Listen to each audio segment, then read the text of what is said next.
नमस्कार, मैं प्रद्युमन जोशीला। आज का दिन 14 अप्रैल 2025 का दिन भारत रत्न बाबा साहब डॉक्टर भीमराव अंबेडकर जी की जयंती का दिन पूरे हरियाणा प्रदेश वासी पूरी जिंदगी याद रखेंगे। हरियाणा प्रदेश का हर वासी इस दिन को अपनी ताउम्र अपने जहन में रखेगा। ऐसा ही बहुत कुछ होने जा रहा है आज के दिन, जिनकी कल्पना नहीं की गई थी वो काम धरातल पर दिखाई देगा। और अगली बड़ी बात यह भी है कि बहुत बड़ा सवाल यह रहेगा कि कांग्रेस पार्टी के सांसद जिनका बाकायदा पत्थर पर नाम है, वो सांसद, दो सांसदों का जिक्र है जिनका पत्थरों पर नाम है।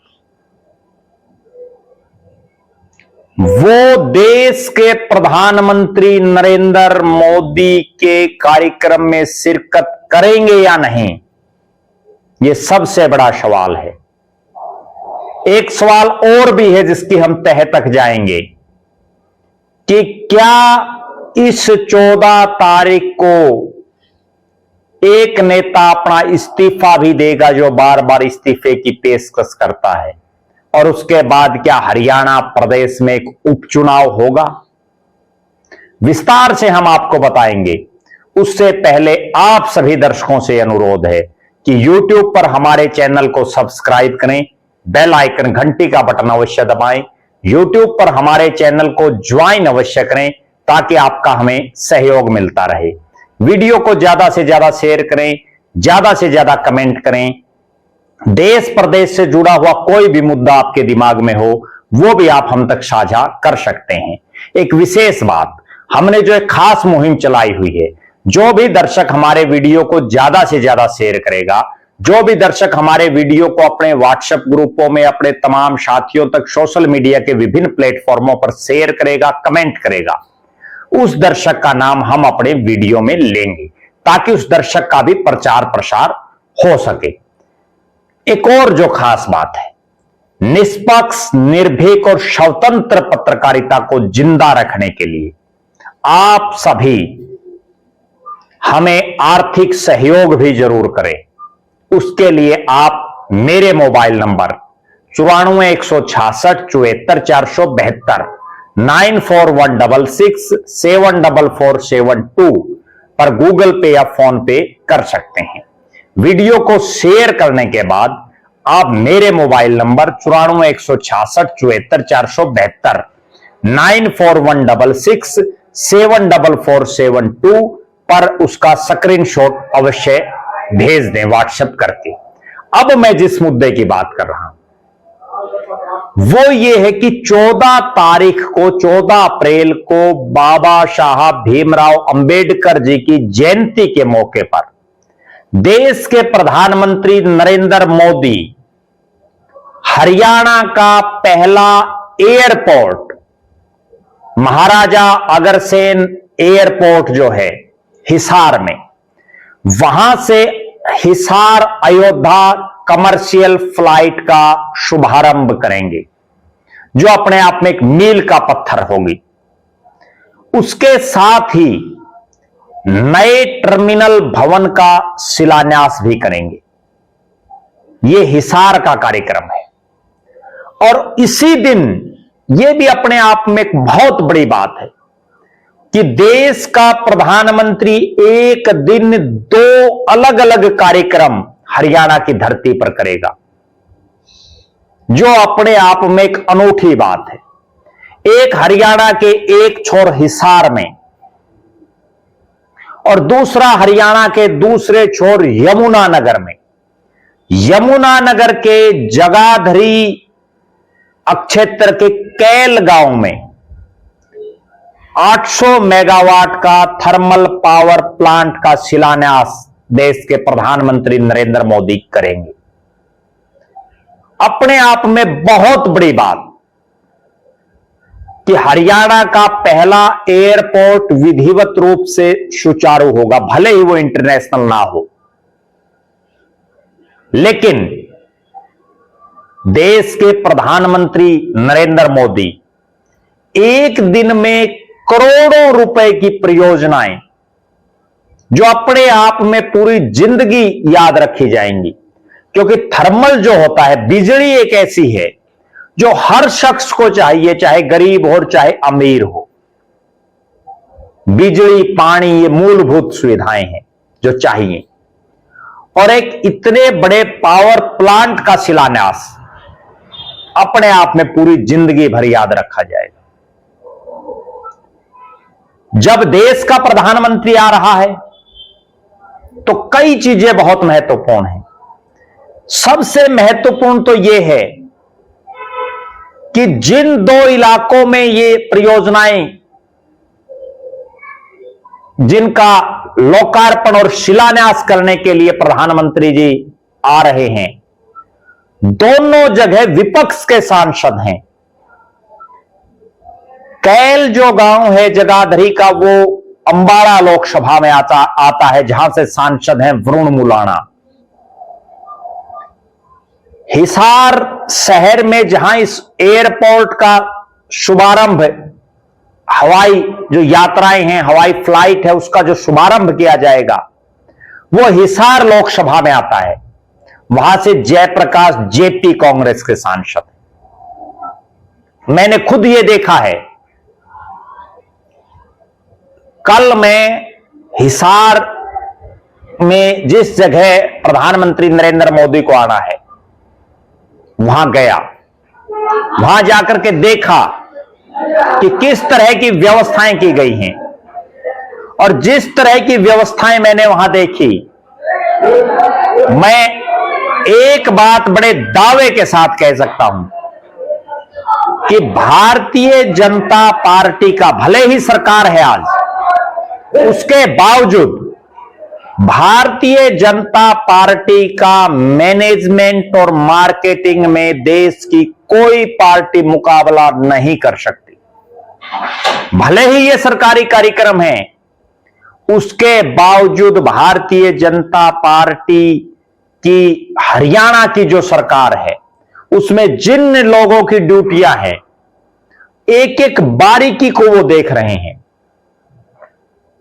उदाहरण के तौर पर मैं बताऊं, मीडिया जो लोकतंत्र का चौथा स्तंभ है, उसकी एक एक बारीकी को हरियाणा में नायब सिंह सैनी, प्रदेश के मुख्यमंत्री के मीडिया कोऑर्डिनेटर अशोक छाबड़ा, एक एक बारीकी को देख रहे हैं, अपना पूरा समय वहां लगा रहे हैं।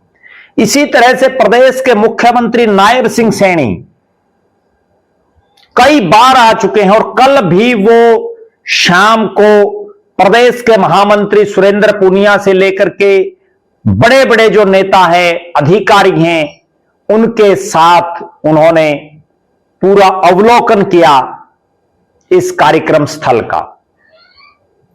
यानी भारतीय जनता पार्टी की सरकार में बैठे हुए नेता हों और चाहे संगठन के लोग हों, वो कोई भी चूक नहीं छोड़ना चाहते। और विशेषकर ये पहला मौका है जब इतने बड़े स्तर पर देश के प्रधानमंत्री के 2 कार्यक्रम एक ही दिन में, एक हरियाणा के दूसरे छोर पर और एक हरियाणा के दूसरे छोर पर, और दोनों कार्यक्रमों में बीजेपी के नेताओं की खूब ड्यूटियां लगाई। मंत्रियों ने दौरे किए, विधायकों ने दौरे किए, खूब निमंत्रण दिए। अब सबसे बड़ी बात यह है कि हिसार के कार्यक्रम में 50,000 लोगों के खाने और बैठने की व्यवस्था करने की बात कही जा रही है। क्या इस रैली स्थल पर 50,000 लोग पहुंचेंगे? बहुत बड़ी बात है। हरियाणा प्रदेश के आखिरी कोना महेंद्रगढ़ से और फरीदाबाद तक के लोग जो हिसार में आएंगे, कितने लोग आते हैं, दूसरी बहुत गौर करने वाली बात, क्या मोदी का वो करिश्मा दोबारा जिंदा है जिससे जो लोगों को आकर्षिट करते थे? एक वो समय था नरेंद्र मोदी का जब उनको देखने के लिए लोग अपने तमाम काम छोड़ करके टीवी पर टकटकी लगाए हुए देखते थे। अब जब वो खुद आ रहे हैं तो हिसार में और यमुनानगर में कितने लोग उनको सुनने और देखने के लिए आते हैं। बहुत बड़ी बात है। दूसरी बात, कल इस चीज पर विशेष निगाहें रहेंगी कि दोनों जगह जो सांसद हैं, जिनके बाकायदा जिन पत्थर जो लगता है शुभारंभ का, शिलान्यास का जो पत्थर आप सभी समझते हैं उसको, उस पर बाकायदा नरेंद्र मोदी जी के साथ साथ प्रदेश के मुख्यमंत्री नायब सिंह सैनी, केंद्रीय मंत्री और जो लोकल सांसद हैं, यानी वरुण मुलाणा, वरुण चौधरी और जयप्रकाश जेपी, दोनों का नाम है। हिसार वाले में जयप्रकाश जेपी का, यमुनानगर वाले में वरुण मुलाणा का। दोनों मंच पर आते हैं या नहीं आते? दूसरी बात, दोनों प्रधानमंत्री का स्वागत करने के लिए आते हैं नहीं आते? यहां एक और बहुत सोचने वाली बात है और आप दर्शकों को भी याद मैं दिला दूं। 2014 में जब नरेंद्र मोदी देश के प्रधानमंत्री बन गए थे, उसके बाद उस समय मुख्यमंत्री हरियाणा में भूपेंद्र सिंह हुड्डा थे। एक सरकारी कार्यक्रम हुआ था और जब उस कार्यक्रम में भूपेंद्र सिंह हुड्डा बोलने लगे तो उनकी हुटिंग हो गई थी, बोलने नहीं दिया गया था। इतना करिश्मा था नरेंद्र मोदी का। आज वो कितना बरकरार है, ये कल आज उस समय पता चलेगा जब जयप्रकाश जेपी और वरुण मुलाणा मंच पर आते हैं या नहीं आते, उनको बोलने का मौका मिलता है या नहीं मिलता, और हुटिंग होती है या नहीं होती। अगली विशेष बात, हिसार से 3 विधायक भारतीय जनता पार्टी के हैं, लिहाजा तीनों जाएंगे नो डाउट। सावित्री जिंदल निर्दलीय हैं, सरकार को समर्थन दे रखा है। उनका बेटा नवीन जिंदल कुरुक्षेत्र से सांसद, और वो कैल की जो रैली है, कैल का जो कार्यक्रम है, उसके लिए खूब निमंत्रण दे रहे हैं वो, लिहाजा सावित्री जिंदल भी जाएंगी। अब जो 3 विधायक बच गए, चंद्र प्रकाश आदमपुर से, नरेश सेलवाल उकलाना से, जस्सी पेटवाड़ नारनौल से, वो तीनों जाते हैं या नहीं जाते कार्यक्रम में? यह भी बहुत बड़ा सवाल है। खुद प्रदेश के मुख्यमंत्री नायब सिंह सैनी ने कांग्रेस के नेताओं को आमंत्रित भी किया है कि आप आइए, आपका स्वागत है। लेकिन यह कांग्रेस के नेता विकास के एक नए पत्थर जो लगने जा रहा है, उसमें आते हैं या नहीं आते, इस पर हम कल शाम को जब वीडियो बनाएंगे तो आपको विस्तार से बताएंगे। उसके बाद अगला जो सवाल है वो ये है कि हिसार के सांसद जयप्रकाश जेपी जो बार बार एयरपोर्ट के नाम पर इस्तीफा देने की बात करते हैं, वो अपना इस्तीफा देंगे या कोई नया शिगुफा फिर से छोड़ेंगे? जैसे उन्होंने पहले लाइसेंस की बात की कि लाइसेंस नहीं है, बीजेपी वाले लाइसेंस ले आए लेकिन वो एरोड्रम का ले आए। फिर उन्होंने इंटरनेशनल एयरपोर्ट की बात की। अब आज नरेंद्र मोदी इंटरनेशनल एयरपोर्ट की बात करते हैं या नहीं करते, यह भी बहुत बड़ा सवाल है। उसके बाद अगर वो इंटरनेशनल एयरपोर्ट की कोई बात करते हैं तो क्या जयप्रकाश जेपी रिजाइन करेंगे, इस्तीफा देंगे? और इस्तीफा देते ही क्या हिसार लोकसभा में उपचुनाव होगा, जिस पर बहुत लोगों की नजरें हैं? जुबान का पक्का राजनीति में होना चाहिए। जैसे अभय सिंह चौटाला ने किसान आंदोलन में एक जुबान दी कि अगर ये 3 काले कानून इस तारीख तक वापस नहीं होते, 26 जनवरी तक, तो मैं इस्तीफा दे दूंगा, और उन्होंने इस्तीफा दिया। भले ही आज वो विधानसभा का चुनाव हार गए, लेकिन लोग उनको जुबान का धनी मानते हैं आज भी। इसी तरह से जयप्रकाश जेपी को बिल्कुल क्लियर कट ये कहना चाहिए कि वो इस्तीफा देंगे या नहीं देंगे। वो जिस मुद्दे को लेकर के आवाज उठा रहे हैं वो मुद्दा क्या प्रधानमंत्री नरेंद्र मोदी उनका पूरा करेंगे, पूरा कर रहे हैं? इस पर जयप्रकाश जेपी को तुरंत प्रभाव से बात अपनी रखनी चाहिए। एक विशेष बात मैं और बताता हूं, इतना तामझाम इस कार्यक्रम को लेकर के किया गया है, चाहे वो कैल में हो, यमुनानगर में, और चाहे वो हिसार में हो। एक बात निश्चित है कि इस कार्यक्रम से 2029 की इबारत लिखने के लिए नरेंद्र मोदी हरियाणा में आ रहे हैं। भारतीय जनता पार्टी ने 2029 की तैयारी शुरू कर दी है और गाड़ी स्टार्ट तो उनकी हमेशा रहती है, लेकिन प्रधानमंत्री के आते ही वो गाड़ी स्पीड पर चलेगी। अब भारतीय जनता पार्टी, क्योंकि लगभग 1 साल लोकसभा के चुनाव को होने जा रहा है, 4 साल ही बाकी बच गए, तो भारतीय जनता पार्टी 2029 की चुनावी तैयारियों में जुट गई है। प्रधानमंत्री नरेंद्र मोदी का ये दौरा इस चुनाव का काउंटडाउन शुरू कर दिया इस दौरे ने एक तरह से। अब जो विपक्षी दल है, चाहे कांग्रेस हो, जेजेपी हो, इनेलो हो, आम आदमी पार्टी हो, बहुजन समाज पार्टी हो, उनको भी अब मैदान में आ जाना चाहिए, वरना जिस तरह के इस बार के परिणाम रहे, आगे भी परिणाम नहीं बदलेंगे अगर ये यूं ही घरों में बैठे रहे। क्योंकि भारतीय जनता पार्टी वो पार्टी है जो अपने मैनेजमेंट से, अपनी मार्केटिंग से, अपनी सांगठनिक ताकत के बलबूते पर चुनाव लड़ती है और जिससे वो हारी हुई बाजी को भी जीत जाते हैं। आपका क्या कहना है? आप क्या मानते हैं कि नरेंद्र मोदी के मंच पर कांग्रेस के सांसद और विधायक आएंगे या नहीं आएंगे? नरेंद्र मोदी के इस कार्यक्रम में मोदी जी का स्वागत करने के लिए कांग्रेस के सांसद आएंगे या नहीं आएंगे? नरेंद्र मोदी 2029 के चुनाव के लिए कोई नई लकीर, कोई नया टास्क देकर के हरियाणा प्रदेश के मुख्यमंत्री सहित तमाम बीजेपी को देकर के जाएंगे? क्यों? क्योंकि मोदी जी बार बार टास्क देते रहते हैं। जैसे 400 पार का उन्होंने एक नारा दिया, ये ठीक है कि नहीं हो पाया, 400 पार तो छोड़िए, बहुमत भी नहीं आ पाया। इसी तरह से क्या इस बार नरेंद्र मोदी नायब सिंह सैनी को नया कोई टास्क देके जाएंगे?